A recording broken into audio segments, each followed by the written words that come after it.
नमस्कार दोस्तों, स्वागत है आपका पुष्पोम एजुकेशन में। दोस्तों, जैसे कि हम हिंदी साहित्य का इतिहास पढ़ रहे हैं, लेकिन हिंदी साहित्य के इतिहास में आज हम लोग को काल विभाजन पढ़ना है। आप इसके पहले कक्षा शुरू करने से पहले मैं एक महत्वपूर्ण सूचना आप लोग को दे देती हूँ कि जैसे कुछ विद्यार्थी हैं कन्फ्यूज हैं कि यह जो हमारा हिंदी साहित्य का क्लास चल रहा है या पुष्पोम एजुकेशन से जो भी क्लासेस दिए जा रहे हैं, ये किन परीक्षाओं के लिए उपयोगी होंगे। क्या टीजीटी के लिए उपयोगी होंगे या पीजीटी के लिए सिर्फ, या फिर नेट जेआरएफ या फिर असिस्टेंट प्रोफेसर की परीक्षाओं के लिए। तो कुछ विद्यार्थियों को ऐसे भी कन्फ्यूजन है कि क्या यह हरियाणा या फिर बिहार या मध्य प्रदेश के लिए उपयोगी है कि नहीं, राजस्थान के लिए उपयोगी है कि नहीं। तो मैं आपको आज बता दूं कि ये जो हमारा पुष्पोम एजुकेशन चैनल है, इससे जो भी आपको क्लासेस दिए जा रहे हैं या हिंदी साहित्य का जो इतिहास हम लोग पढ़ रहे हैं या हिंदी व्याकरण पढ़ रहे हैं, ये यूपी टीजीटी पीजीटी और नेट जेआरएफ असिस्टेंट प्रोफेसर, इन सभी परीक्षाओं के लिए समान रूप से उपयोगी है। और उसके साथ साथ ही हरियाणा के भी टीजीटी पीजीटी, मतलब जितने भी हिंदी भाषी राज्य हैं, हरियाणा हो गया, बिहार हो गया, मध्य प्रदेश हो गया या राजस्थान हो गया। तो राजस्थान में स्कूल व्याख्याता के नाम से ये पेपर होता है। तो उन सभी के लिए, चाहे वहाँ की टीजीटी पीजीटी हो गई, ट्रेंड ग्रेजुएट टीचर और या पोस्ट ग्रेजुएट टीचर, या फिर असिस्टेंट प्रोफेसर का एग्ज़ाम हो गया, तो या जीडीसी का जो एग्ज़ाम आता है, यानी कि लोक सेवा आयोग के द्वारा जो भर्ती आती है या उच्चतर शिक्षा सेवा आयोग के द्वारा जो भर्ती आती है, उन सभी परीक्षाओं के लिए समान रूप से उपयोगी है। और साथ ही साथ ये उन विद्यार्थियों के लिए भी उपयोगी है जो अभी वर्तमान समय में बीए कर रहे हैं, एमए कर रहे हैं, और उनकी परीक्षाओं में ये, चाहे वो एनुअल वाले हों या फिर सेमेस्टर वाले हों, क्योंकि सेमेस्टर वाले प्रश्न पत्र में भी जो विद्यार्थी हैं, उनके प्रश्न पत्र में भी पूरा हिंदी साहित्य का इतिहास पढ़ना है, उसमें रचनाएं पढ़नी है। और जो एनुअल वाले हैं उनके भी सिलेबस में या पाठ्यक्रम में पूरा का पूरा हिंदी साहित्य का इतिहास पढ़ना है और बहुत सारी रचनाएं पढ़नी है। तो जैसे हम नेट जेआरएफ की भी कक्षा लेंगे, नेट जेआरएफ के लिए भी ये उपयोगी है और असिस्टेंट प्रोफेसर के लिए भी। तो नेट जेआरएफ और असिस्टेंट प्रोफेसर की परीक्षाओं में भी बहुत सारे रचनाओं को पूछता है। अब अभी तो हमने कोई पाठ्यक्रम से संबंधित वीडियो नहीं डाला है। अगली वीडियो जब हम पाठ्यक्रम से संबंधित डालेंगे तो आप लोग वहाँ देखेंगे कि कैसे वो नेट जेआरएफ के परीक्षा के और असिस्टेंट प्रोफेसर की परीक्षा के और विभिन्न राज्यों की परीक्षाओं के असिस्टेंट प्रोफेसर वाली परीक्षा के साथ बीए एमए के जो पाठ्यक्रम है वो किस तरह से मैच कर रहा है, कौन कौन से टॉपिक मैच कर रहे हैं। तो हम सारे क्लासेस आपको देंगे पूरा, और विधिवत क्लास देंगे। ऐसा नहीं है कि हमने कोई एक टॉपिक कहीं से उठा लिया और पढ़ा दिया और आप परीक्षा में गए तो वहाँ से कोई क्वेश्चन कुछ और पूछा।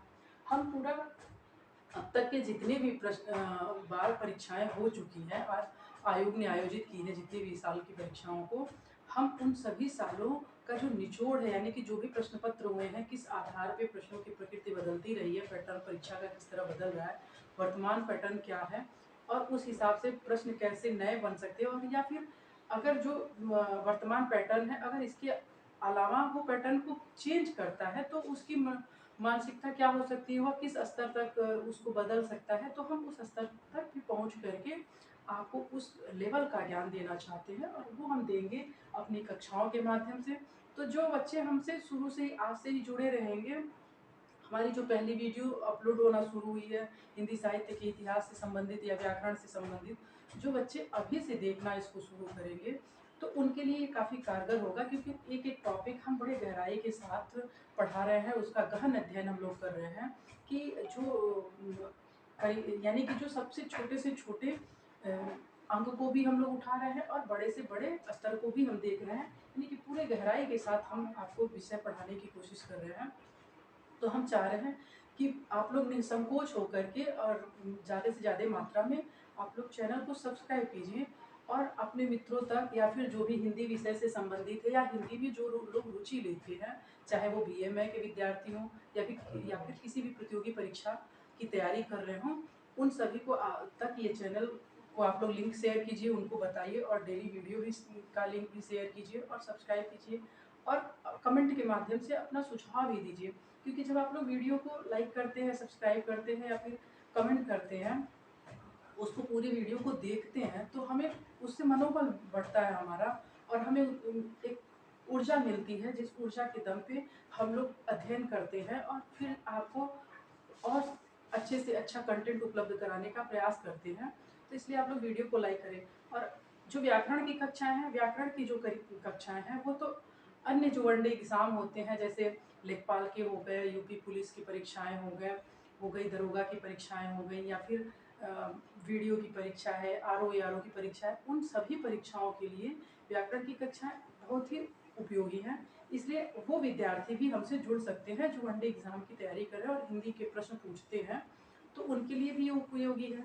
और जो हिंदी विषय के से संबंधित विद्यार्थी हैं, चाहे वो बीए फर्स्ट ईयर में पढ़ रहे हैं या फिर एमए कर रहे हैं, उन सभी विद्यार्थियों को यह चैनल तुरंत सब्सक्राइब कर लेना चाहिए। तो आप लोग करेंगे, और कमेंट के माध्यम से हमें सुझाव भी ज़रूर देते रहें। और अगर आप लोग कोई भी कोई विशेष टॉपिक जो अभी आपकी आगामी परीक्षा है उससे संबंधित है, अगर आप लोग उस टॉपिक का नाम सुझाते हैं, तो हम लोग आपको उस हिसाब से भी वीडियो तुरंत देने का भी प्रयास करेंगे, ताकि आपकी जो आगामी परीक्षा है, आप उन परीक्षाओं में भी अच्छे से अपने प्रश्न पत्र को हल कर पाएं। ठीक है, तो हम शुरू करते हैं आज का टॉपिक, जो हिंदी साहित्य का इतिहास हम पढ़ रहे थे। हिंदी साहित्य के इतिहास में अब तक आपने इतिहास लेखन की परंपरा देखा। तो जो लोग पुरानी वीडियो नहीं देखे हैं, वो एक बार पुनः जाएंगे, पुरानी वीडियो को फिर से अच्छे से देखेंगे, वॉच करेंगे, क्योंकि उसमें जो चीज़ें हमने पढ़ाई है उससे आप जो परीक्षाएं हैं नेट जेआरएफ या फिर किसी भी यूपी टीजीटी पीजीटी की, तो बहुत सारे ऐसे प्रश्न वहाँ पे महत्वपूर्ण बिंदु बताए गए हैं जिनसे प्रश्न बनते हैं और कई बार बन चुके हैं।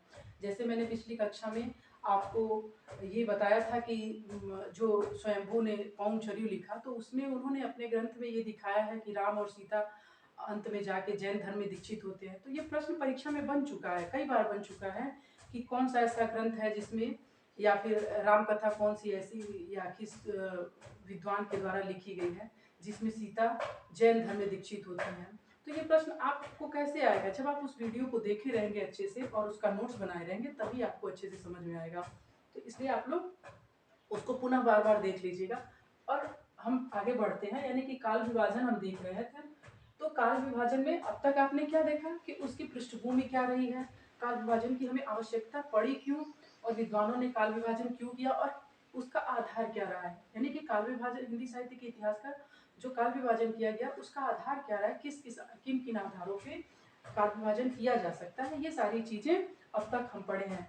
आज हम देख रहे हैं कि जो विभिन्न विद्वान आए, यानी कि जो भी इतिहास लेखक रहे जिन्होंने काल विभाजन करने का या उसका नामकरण करने का प्रयास किया है, वो परंपरा कहाँ से शुरू होती है और कहाँ तक जाती है, हम सभी विद्वानों को एक एक करके देखेंगे बारी बारी। सबसे पहले हम देखेंगे जॉर्ज ग्रियर्सन को। हम डॉक्टर जॉर्ज ग्रियर्सन को देखते हैं। डॉक्टर जॉर्ज ग्रियर्सन ने एक सबसे जो अपना इतिहास ग्रंथ लिखा था, the modern vernacular literature of Hindustan, जिसमें उन्होंने सबसे प्रथम काल विभाजन करने का प्रयत्न किया। जो आरंभिक समय था, यानी कि आरंभिक समय में जो हिंदी साहित्य इतिहास लिखा गया, सबसे पहले तो गारसादा तपसी ने लिखा, फिर महेश दत्त शुक्ल और मौलवी करीमुद्दीन और शिव सेंगर के द्वारा जो लिखा गया, उसमें अभी तक किसी ग्रंथ में काल विभाजन का प्रयास नहीं किया गया था। न तो किसी काल विभाजन का प्रयत्न था, न कोई नाम दिया गया था। सबसे प्रथम जो हमारे अंग्रेजी के विद्वान आते हैं, जॉर्ज ग्रियर्सन, ये अपने ग्रंथ में पूरे हिंदी साहित्य के इतिहास को का काल विभाजन करने का प्रयत्न करते हैं, और उसे पूरे जो हिंदी साहित्य का इतिहास है, पूरे हिंदी साहित्य के इतिहास को वह 11 भागों में बांटते हैं। कितने भागों में? 11 भागों में बांटते हैं। तो इस 11 भागों में हम देखेंगे क्या क्या इन्होंने किया है, यानी 11 कालखंडों में पूरे हिंदी साहित्य के इतिहास को बांटा है, जिसमें सबसे पहले नंबर पे उन्होंने नाम दिया है चारण काल। दूसरे नंबर पे 15वीं शताब्दी का धार्मिक पुनर्जागरण काल। तीसरे नंबर पे मलिक मोहम्मद जैसी की प्रेम कविता। और चौथा है इनका ब्रज भाषा का कृष्ण संप्रदाय, यह 1500 से लेके 1600 ईस्वी। फिर दूसरे नंबर पे है, 5वें नंबर पे है मुगल दरबार।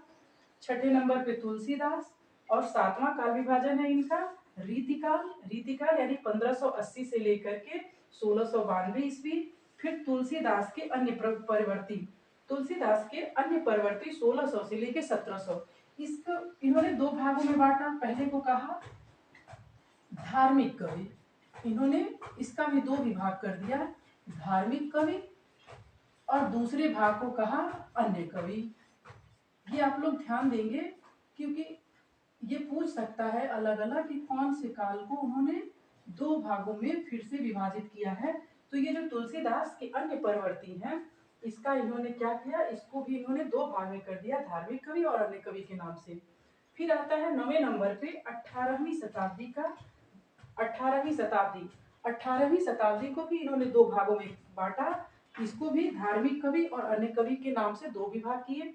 फिर 11वें नंबर पे है कंपनी के शासन में हिंदुस्तान, कंपनी के शासन में हिंदुस्तान, और 11वें नंबर पे महारानी विक्टोरिया के शासन में हिंदुस्तान।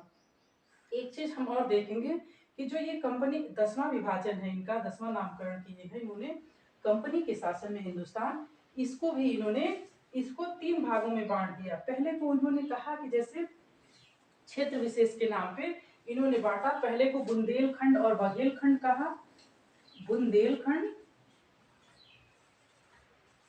और बघेलखंड।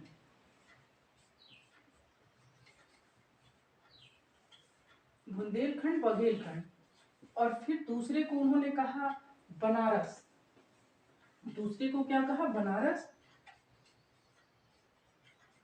बनारस, तीसरे को अवध। ये क्या है, ये इनका कंपनी के शासन में हिंदुस्तान, यानी इसको भी ये तीन भागों में रख करके अध्ययन करते हैं। हम क्या देखते हैं, हम अगर आपने मेरी पिछली वीडियो देखी है अच्छे से ध्यान से, तो आपको समझ में आएगा कि इसमें उसको वो वीडियो बनाने का मेरा उद्देश्य क्या रहा है और वह महत्वपूर्ण क्यों हो जाता है। क्योंकि जब ये काल विभाजन देखते हैं ना, तो आपको उसमें बताया गया है, पहले जो आधार बताया गया है कि यानी कि काल विभाजन करने का आधार क्या क्या हो सकता है। तो इसमें आप देखते हैं कि उसमें दिया है कि शासन या शासक काल के, शासक या शासन काल के आधार पे, धार्मिक नेता के जो शासक नेता है उसके नाम के आधार पे हम काल विभाजन कर सकते हैं, साहित्यिक प्रवृत्तियों के आधार पे, जो धार्मिक और सांस्कृतिक वो आंदोलन होते हैं उसके आधार पे, या युग प्रवर्तक कवि के नाम पे भी कर सकते हैं, साहित्यकार के नाम पे भी काल विभाजन कर सकते हैं। तो ये जो जॉर्ज ग्रियर्सन है, जॉर्ज ग्रियर्सन के काल विभाजन में वो सारी प्रवृत्तियां कहीं ना कहीं दिखाई देती हैं, कहीं ना कहीं वो सारे आधार दिखाई देते हैं कि जिनके आधार पे उन्होंने काल का विभाजन किया है या हिंदी साहित्य के इतिहास का काल विभाजन किया। जैसे आप लोग चारण काल देखते हैं, तो चारण काल जो राजस्थान प्रांत है, राजस्थान प्रांत में एक भाट कवि आते थे पहले, जो राजा व महाराजाओं के यहाँ रखे जाते थे, स्थायी रूप से रखे जाते थे। वो उनका काम ही होता था चारण गीत गाना या चारण कविता पढ़ना। जो जैसे आपने रामायण देखी होगी, जो ये रामानंद का की प्रस्तुति है, रामानंद के द्वारा जो दिखाया गया था प्रसारित, आपने धारावाहिक रामायण देखा होगा। तो जब जनक जो सीता का स्वयंवर होता है, आप उस सीता के स्वयंवर में क्या देखते हैं कि जब सीता स्वयंवर में सारे लोग उपस्थित हो जाते हैं, जो भी राजकुमार या फिर जो राजा महाराजा निमंत्रित किए गए रहते हैं, वह सभी लोग आ करके राजसभा में बैठ जाते हैं जहाँ पे ये स्वयंवर चल रहा होता है।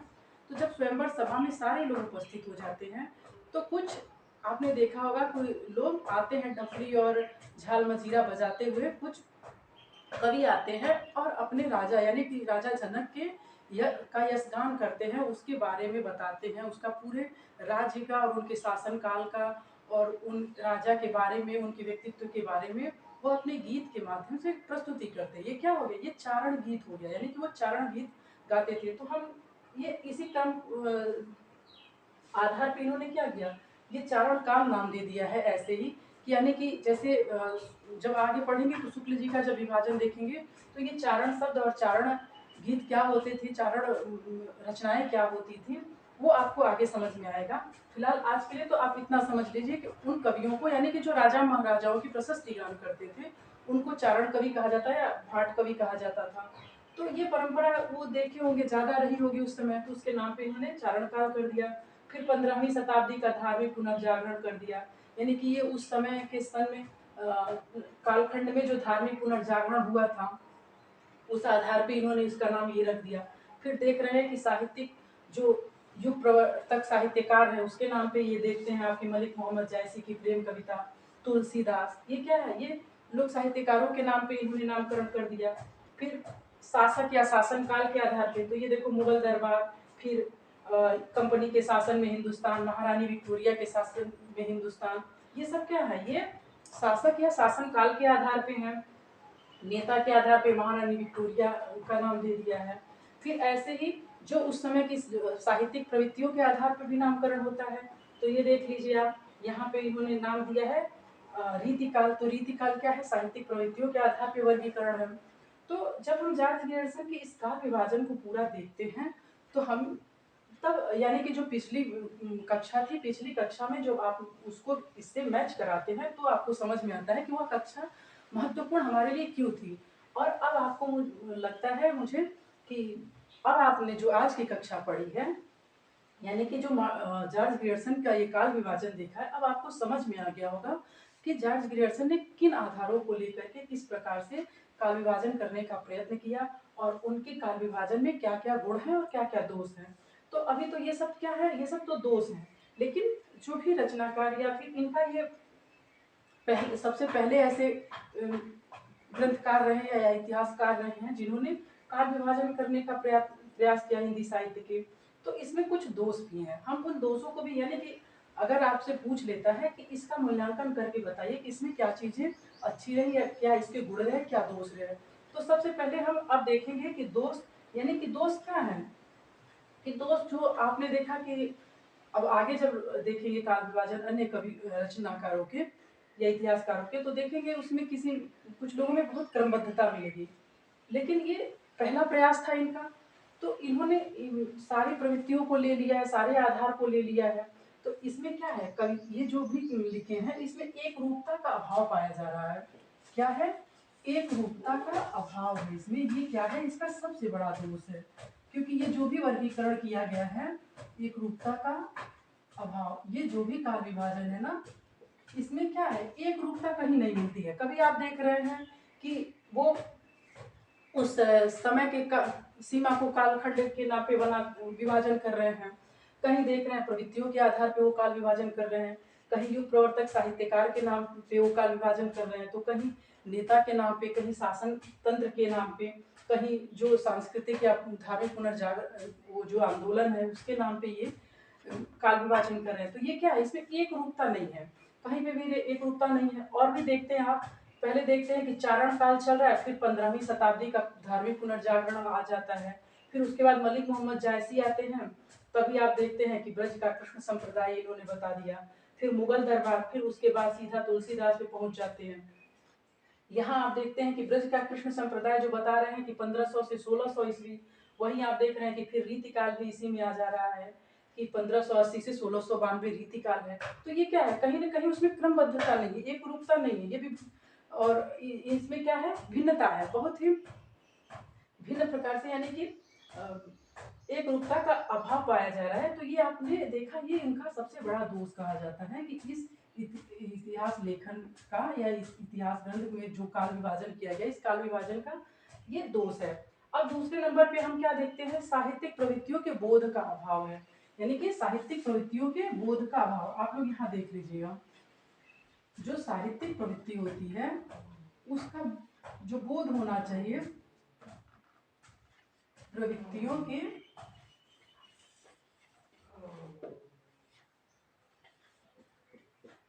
बोध का अभाव,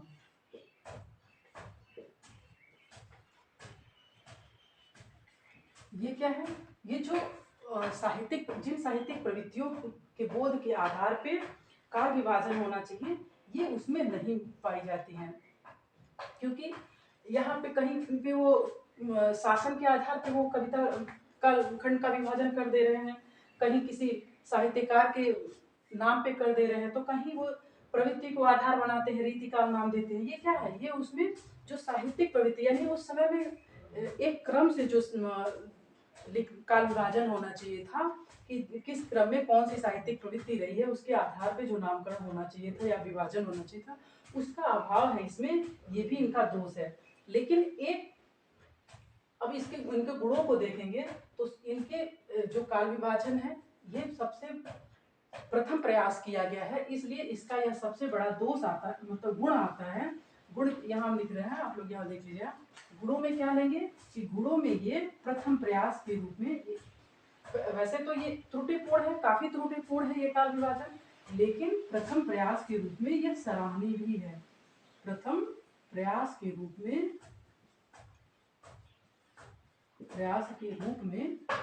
यह सराहनीय ग्रंथ भी है।